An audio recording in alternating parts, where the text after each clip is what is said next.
ஆள் புதுசா இருக்க. யாரும் ராஜா. ராஜாவா? எந்த ராஜா? வேணாம், சொன்னா பிரச்சனை வரும். டேய், நான் நக்கல. வேலை முடியுமா இல்லை வேற இடம் பார்க்க? எவ்வளோ இருக்கு இதுல? டேய், பேக்கை செக் பண்றா. டேய், யாரா நீ? அண்ணா 2000 சில்லற அண்ணா. ஏண்டா, எந்த நேரத்துல சின்ன பையனை உள்ள அனுப்பணும்னு அறிவு இல்ல? நம்ம ஏரியா பையன் தானே, ஒன்றும் பிரச்சனை இல்லைண்ணா.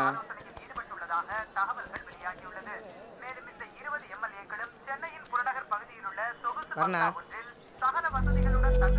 அண்ணா எதுக்குண்ணா? கரெக்டாக இருக்கு.